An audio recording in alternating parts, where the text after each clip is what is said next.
بسم اللہ الرحمن الرحیم۔ دوستو السلام علیکم۔ حضرت جابر ابن عبداللہ رضی اللہ تعالیٰ عنہ سے روایت کیا ہے کہ ایک شخص رسول کریم صلی اللہ تعالیٰ علیہ وسلم کی خدمت میں حاضر ہوا اور شکایت کی کہ میرے باپ نے میرا مال لے لیا ہے۔ آپ صلی اللہ تعالیٰ علیہ وسلم نے فرمایا کہ اپنے والد کو بلا لاؤ۔ اسی وقت جبریل امین علیہ السلام تشریف لائے اور رسول صلی اللہ تعالیٰ علیہ وسلم سے کہا کہ جب اس کا باپ آ جائے تو اس سے پوچھے کہ وہ کلمات کیا ہے جو اس نے دل میں کہے ہیں، خود اس کے کانوں نے بھی ان کو نہیں سنا۔ جب یہ شخص اپنے والد کو لے کر پہنچا تو آپ صلی اللہ تعالیٰ علیہ وسلم نے اس کے والد سے کہا کہ کیا بات ہے، آپ کا بیٹا آپ کی شکایت کرتا ہے، کیا آپ چاہتے ہیں کہ اس کا مال چھین لے؟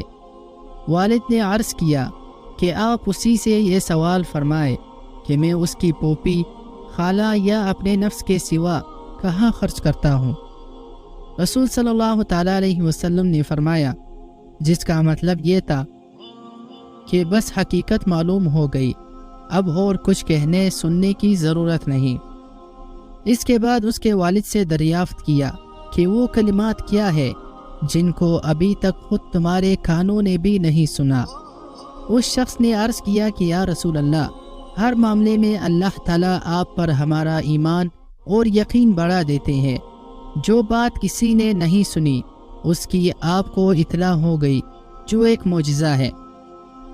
پھر اس نے عرض کیا کہ یہ ایک حقیقت ہے کہ میں نے چند اشعار دل میں کہے تھے جن کو میرے کانوں نے بھی نہیں سنا۔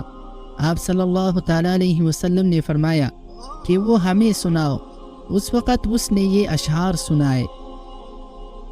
ترجمہ: میں نے تجھے بچپن میں غذا دی اور جوان ہونے کے بعد بھی تمہاری ذمہ داری اٹھائی۔ تمہارا سب کھانا پینا میری ہی کمائی سے تھا۔ جب کسی رات میں تمہیں کوئی بیماری پیش آ گئی تو میں نے تمام رات تمہاری بیماری کے سبب بیداری اور بے قراری میں گزاری، گویا کہ تمہاری بیماری مجھے ہی لگی ہے، تمہیں نہیں، جس کی وجہ سے تمام شب روتا رہا۔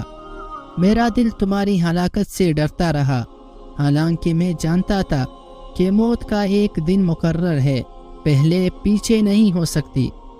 پھر جب تم اس عمر اور اس حد تک پہنچ گئے جس کی میں تمنا کیا کرتا تھا تو تم نے میرا بدلہ سختی اور سخت کلامی بنا دیا، گویا کہ تم ہی مجھ پر احسان و انعام کر رہے ہو۔